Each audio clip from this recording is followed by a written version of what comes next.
Good morning, everyone. Welcome to my channel Thrive and Grow. So, as you all know, that I have created this group to help you all. Okay, so as I have created this group to teach phonics. So, before phonics, what we should do and how we should start before teaching phonics. So, today I will tell you some of the things that maybe you know that thing but you are skipping those things before teaching. Okay, so the thing is that how and what do you need to know for starting. Okay, so क्या क्या चीजें हमें जरूरत है सीखने के लिए, पहला जो स्टेप है वो क्या है। तो आज मैं आपको बताऊंगी कि हम में से ऐसे बहुत पेरेंट्स हैं जो हम क्या करते हैं कि हमें पहले दिन में ही अपने बच्चों को एबीसीडी सिखानी होती है, but that is not the correct way to start teaching letters. तो उसके पहले हमें स्ट्रोक सिखाना चाहिए। हो सकता है कि कुछ आप लोगों में से कुछ लोग सिखाते हैं और कुछ लोगों को लगता है कि नहीं हम पहले से ही लेटर सिखा सकते हैं। तो मैं आपको बताती हूँ कि अगर आप पहले से ही लेटर सिखा रहे हैं और आपका बच्चा लिख पा रहा है, वेल एंड गुड। लेकिन आगे जाकर क्या होता है, जब आप कर्सिव लिखाएंगे या फिर जब आप उनको किसी कंपटीशन में, कैलीग्राफी कॉम्पिटिशन्स वगैरह में लेंगे जहां उनको अपने हैंडराइटिंग को बेस्ट वे में प्रेजेंट करना है, अलग फॉन्ट में वो लिखना चाहते हैं, that time they will face difficulties in writing. Okay, why? Because you have not started with pattern writings. तो हमें सबसे पहले स्टार्ट करना चाहिए पैटर्न राइटिंग के साथ, ठीक है। और पैटर्न राइटिंग हमें क्या देती है? Pattern writing enhance our handwriting. Okay, so जब हमारी हैंड राइटिंग अच्छी होती है ना, तो हमारी हैंड राइटिंग को अच्छा होने से हमें क्या क्या फायदे होते हैं वो मैं आज आपको बताऊंगी। तो हैंड राइटिंग अगर हम अच्छे से लिखते हैं तो हमें कॉन्फिडेंस मिलता है, it gives confidence. Okay, then it builds personality. एक छोटा सा बच्चा है मगर उसमें भी एक पर्सनैलिटी डेवलप करती है, किससे? जो चीजें हम डेली करते हैं उस चीज से उस बच्चे की पर्सनैलिटी डेवलप होती है धीरे धीरे, ठीक है। तो पर्सनैलिटी डेवलप होती है। अच्छा, और सबसे ज्यादा इंपॉर्टेंट जो है वो है ड्राइंग, कि बच्चा जो है वो ड्राइंग करना अच्छा सीखता है जब उसे पैटर्न्स आते हैं। तो आप में से कई बच्चे ऐसे हैं जो ड्राइंग क्लासेस में भी जाते हैं और आप देखना कि ड्राइंग का भी फर्स्ट स्टेप आपका पैटर्न्स ही है, ठीक है। तो स्ट्रोक्स हमें बहुत इंपॉर्टेंट है कि हम स्ट्रोक से ही स्टार्ट करें लिखना। तो जैसे कि मैंने आपको बोला कि ड्राइंग करने में भी बच्चे क्या करेंगे, बच्चे अपना दिमाग लगाएंगे कि फूल ऐसा होता है तो मुझे क्या ड्रॉ करना है। तो एक फूल ड्रॉ करने के लिए वो सर्कल ड्रॉ करेंगे, वो कर्व्स ड्रॉ करेंगे, फिर वो फूल बनाएंगे। उनका माइंड और बॉडी कोऑर्डिनेशन होता है, माइंड और बॉडी एक साथ काम करना स्टार्ट करती है। तो इसीलिए हमें सबसे पहले स्ट्रोक सिखाना चाहिए। अब आप सोच रहे हो कि कुछ बच्चे तो ऐसे होते हैं जो स्ट्रोक सिखाओ तो वो सीखना नहीं चाहते क्योंकि उन्हें लगता है कि आप पढ़ा रहे हो उन्हें। अब पढ़ाना आपको इसी तरह से है कि उन्हें लगे कि आप पढ़ा भी नहीं रहे हैं और वो सीख भी जाए। तो वो कैसे हम कर सकते हैं?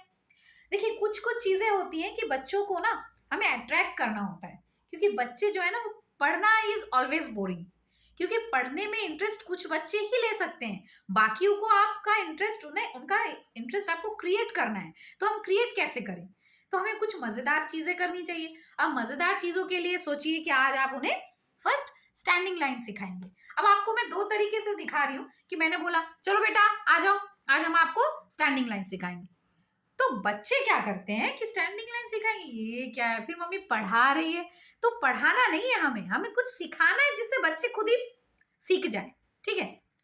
हमें कुछ ऐसा करना है। तो अब हम स्टैंडिंग लाइन के लिए बच्चों को बुलाते हैं। हम बोलेंगे कि बच्चे चलो आ जाओ आप मेरे पास, today I will teach you some interesting activities.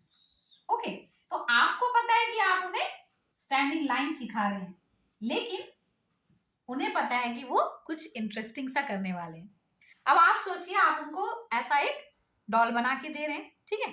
एक आप स्ट्रक्चर ऐसा आपने बना दिया और आपने उनको बोला कि चलो आज हम कलर करेंगे। तो आपको क्या करना है, ये जो स्टैंडिंग लाइन है ना, ये आपको जस्ट आप ऐसे करके, ऐसे वाला भी कर सकते हैं कि वो ट्रेस कर सके, ठीक है। और या फिर आप कर सकते हैं कि हम सब रोटी बनाते हैं तो आटा हमें गूंथना ही पड़ता है। अब आटे को लेकर आप क्या कर सकते हैं कि यहाँ पर उनको बोलिए आप चिपकाने के लिए, ठीक है। आप बीट्स ले सकते हैं और हमेशा याद रखिए कि बच्चों को सिखाने के लिए कितनी छोटी छोटी चीजों को आपको ध्यान रखना है कि एकदम छोटी चीजें आप यूज मत करिए, ठीक है। तो अगर आपको मोतियां भी लेनी है तो you can take the bigger one, है ना, बड़े बड़े मोती ले लीजिए और यहाँ पर उनको ये और बड़ा पिक्चर बनाइए ताकि थोड़ा सा टाइम टेकिंग भी हो और उनको इंटरेस्ट भी मिले, क्योंकि ये करने में बच्चे जो है उनके fingers fine motor skills develop होंगे, तो वो एंगेज भी रहेंगे, उनका इंटरेस्ट भी बढ़ेगा और एक चीज से वो बहुत सारी चीजें सीखेंगे, ऐसा आप फील करोगे कुछ दिनों के बाद, ठीक है। तो आप स्टैंडिंग लाइन ऐसे करके आप इस स्टैंडिंग लाइन के ऊपर उन्हें आपको एक्टिविटी करानी है, आपको पूरा पिक्चर ड्रॉ कर देना है, बस बच्चों को सिर्फ इस वाली जो स्टैंडिंग लाइन है, यहाँ स्टैंडिंग लाइन में आपको, या फिर आप बिंदी पेस्ट कर सकते हैं, ठीक है। आप पेपर को क्रम्पल कर कर, वो वाला पेपर भी उन्हें खुद बोलिए कि क्रम्पल करिए, एक आध आप दिखा दीजिए और बच्चों को आप बोलिए कि आप इस पे चिपकाइए। तो आज हमने स्टैंडिंग लाइन सीखा। अब जब बच्चे कुछ खेल खेल रहे हैं या बच्चे घर पर भी कुछ कर रहे हैं तो बच्चों को ना ऑटोमेटिकली वो क्या होता है, वो रिटेन हो जाता है उनके माइंड पर, अब वो बहुत दिनों तक उसको याद रखते हैं। तो क्या होगा, the next day you will observe that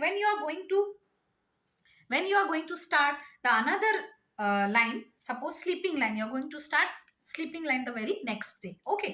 So what will happen, the child will have that excitement to learn this line. Why? Because you have already started this by creating interest in him or her, okay. So in this way you can teach, और आप देखेंगे कि आपको बहुत फायदा हो रहा है छोटे बच्चों को सिखाने के लिए।